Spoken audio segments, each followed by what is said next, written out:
Ayun guys, nag-walk kami ni baby. Punta kami sa park. 5 minutes pa lang dito yan sa amin. Ito nyo naman. Nag-umuryot. Ito naman lumabas. Punta kami sa park.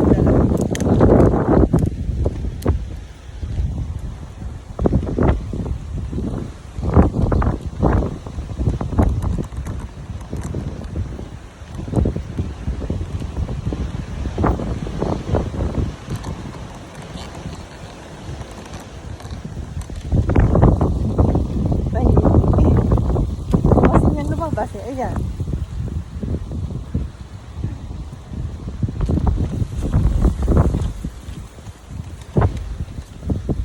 Ayan lang siya. Lapit lang naman yan sa amin eh.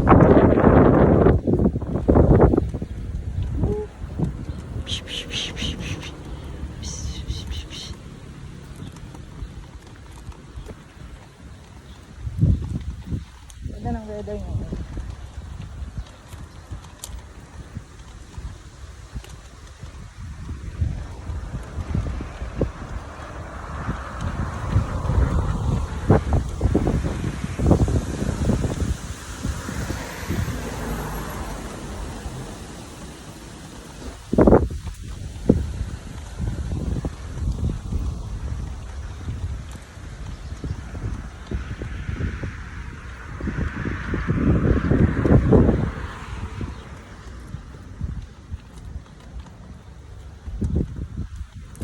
Lapit lang naman namin dito.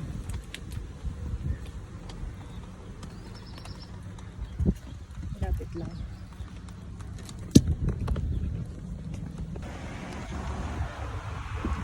Mga guys, kami sa park. Ayan. Ito yung park dito sa amin. Tapos ayan yung church. Tapos ayan yung park.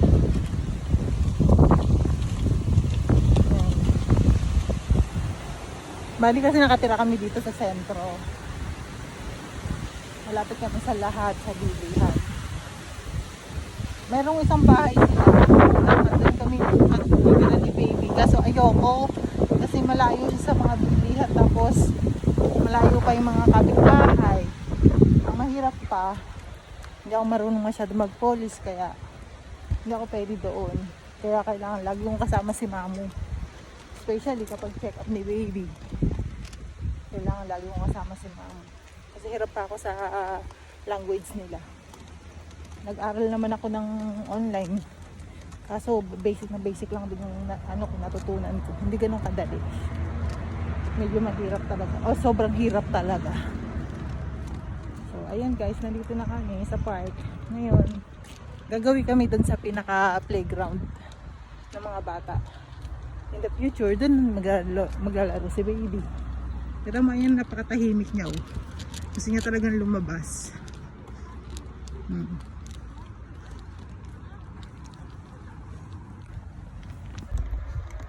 Yan. Dito kami sa lahat ng center. Mga bilihan. Tapos dito, yan. Yan yung lugar namin. Tapos, yung mga shop, yung grocery shop. Meron dyan sa side na yan. Tapos butika. Tapos doon may butika din. Tapos doon meron pa isang grocery shop. Ito, flower shop. Tapos yan, bagong open na kebab. Mga shawarma.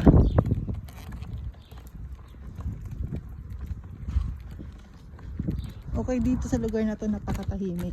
At saka mabait ng mga tao. Wala kaming problema. Tapos napaka pa nila pala, bati sila lahat dito. Kaya di ka kilala, babatiin ka. Hindi mo talaga mararamdaman yung discrimination.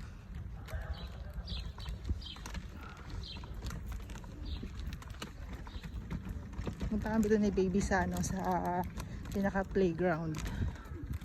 Katambay kami doon kasi may fountain doon. Ewan ko lang kung nakita rin yung fountain.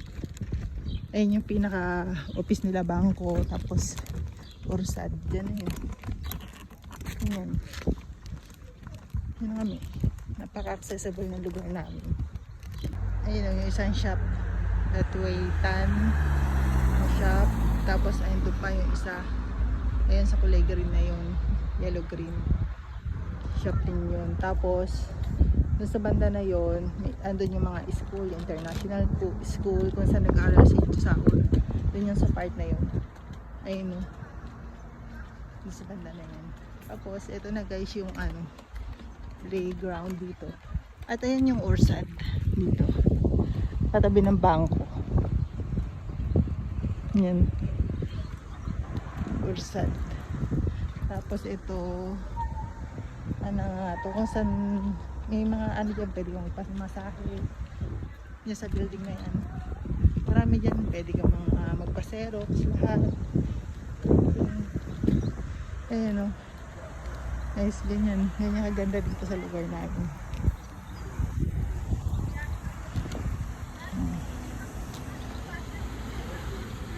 Luwang.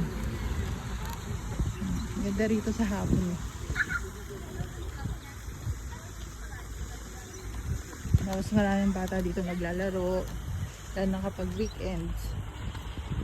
Ayan, kita mo. Ayan, doon kami dati naglalaro ni Josawa nung mga single pa kami. Dun sa part na yon, yung climbing section na yon. Tapos yung swing doon, yung sasakay kami dyan. Unang banding namin ni Josawa. Ayan, kita nyo, napakaganda guys. Sa future, dito maglalaro si baby. O, diba? Kita nyo naman, gano'n na siya kapayapa. Gusto niya talaga kasi lumabas. Nasa stage na siya ng gusto niya, marami na siya nakikita. Gusto niya nanonood na siya. Yung gano'n. Ayun, punta pala kami sa shop kasi bibilang ko siya ng teeter. Sa shop na yun. Check ko kung may teeter doon kasi nga gusto niya lagi may hawak na ngayon, eh hindi man ako nakabili online. Tsaka kung bibili man ako matatagalan, tignan ko muna kung meron yan. If wala, sa Monday bibili kami ni mama. Check ko lang muna.